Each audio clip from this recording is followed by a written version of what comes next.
The morning of December 6, 2024, began like any other at United Healthcare's headquarters. Employees commuted to work, grabbed coffee, and settled into their routines. But the normalcy was shattered by an act of unimaginable violence. Gunshots echoed through the building, sending shockwaves of fear and confusion among the workforce. What began as a regular workday quickly descended into chaos. News spread rapidly that a shooting had occurred in the executive suite. The victim was quickly identified as Brian Thompson, the company's CEO. Thompson was a well-known figure in the healthcare industry, respected for his leadership and vision. The identity of the shooter sent further ripples of disbelief. Luigi Mangione, a longtime employee of United Healthcare. As police swarmed the building and secured the scene, employees huddled together, sharing fragmented information and struggling to comprehend the tragedy. The shooting left an indelible mark on United Healthcare, transforming an ordinary day into one etched in sorrow and disbelief. The incident sent shockwaves far beyond the company walls, raising urgent questions about workplace violence, mental health, and corporate responsibility. The shooting at United Healthcare served as a stark reminder of the fragility of life and the potential for violence to erupt even in the most unexpected places. As investigators worked to piece together the events leading up to the tragedy, the nation grappled with the implications of this senseless act and the broader issues it illuminated. In the wake of the shooting, the nation sought to understand what could drive a man like Luigi Mangione to such an act. Who was this seemingly ordinary employee who had committed such an extraordinary act of violence? Mangione, a 55-year-old data analyst, had been with United Healthcare for over 2 decades. He was known among colleagues as a quiet and dedicated worker, someone who kept to himself but was always willing to lend a helping hand. Those who knew Mangione outside of work described him as a devoted family man. He was a loving husband and father, actively involved in his children's lives. Neighbors recall him as friendly and helpful, always willing to lend a tool or offer a hand with yard work. There were no outward signs of the turmoil that apparently raged within. As investigators delved deeper into Mangione's life, a more complicated picture began to emerge. Friends and family members revealed that Mangione had been struggling in recent months.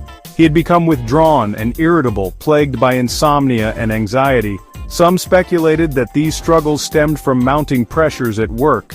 Despite his outward appearance of normalcy, Mangione was clearly a man grappling with unseen demons. The pressures of his job, combined with personal hardships, appear to have taken a devastating toll on his mental state. The shooting, while shocking and tragic, was not entirely out of character for a man teetering on the edge of despair. The question that haunted investigators and the public alike was simple yet agonizingly complex. Why? What drove Luigi Mangione to take the life of his CEO and irrevocably alter his own? While no definitive answer may ever be found, investigators began piecing together a puzzle composed of professional pressures, personal struggles, and a possible descent into mental health crisis.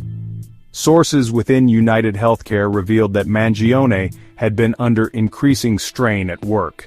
The healthcare giant had undergone a series of layoffs and restructuring, creating a climate of anxiety and uncertainty among employees. Mangione, despite his long tenure, found himself burdened with a heavier workload and increasing demands. Adding to his professional woes, Mangione was also facing significant personal challenges. Whispers circulated of financial difficulties, potentially stemming from mounting medical bills for a family member. The once jovial and engaged father and husband was described as increasingly withdrawn and prone to outbursts of anger. While investigators hesitated to definitively link Mangione's actions to specific workplace grievances, the timing of the shooting raised red flags. It came on the heels of a particularly stressful period at United Healthcare, marked by restructuring and rumors of further layoffs.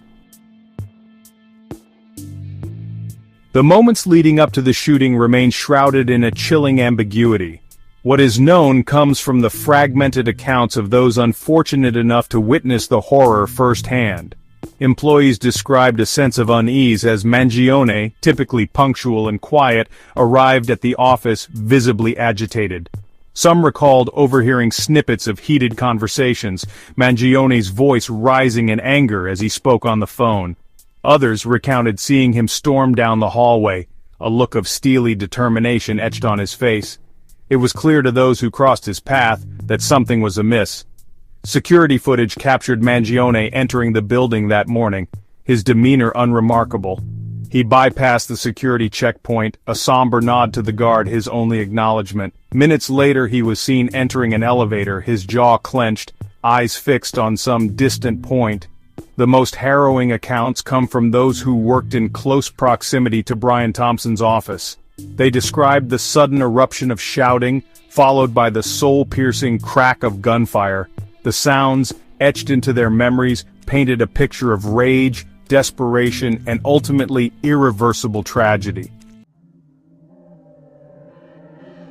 In the wake of the scandal, the corporation's response has come under intense scrutiny. Many are questioning whether their actions are sufficient to address the gravity of the situation. Critics argue that the measures taken are merely surface-level fixes designed to placate public outrage rather than enact meaningful change. Some industry experts believe that the company needs to take more substantial steps to rebuild trust and ensure accountability. However, the corporation maintains that they are committed to transparency and rectifying the issues at hand. As the debate continues, stakeholders and the public alike are watching closely, awaiting further developments. Will the corporation's efforts be enough to restore faith, or will deeper, more systemic changes be necessary? Only time will tell. This incident has become a flashpoint, shedding light on deeper workplace issues that have long been ignored. It's a moment that forces us to ask, what are the underlying problems that need addressing? The public is divided, grappling with what seems unthinkable. People are asking, how did we get here and what does this mean for our society moving forward? Amidst the turmoil, there is a growing call for action. Voices from all corners are demanding change, insisting that we cannot continue down this path. It's clear that something must be done, but the question remains, what steps will we take? As the dust begins to settle, lingering questions and lasting impacts remain. We are left to ponder, how will this shape our future, and what lessons have we learned from this experience?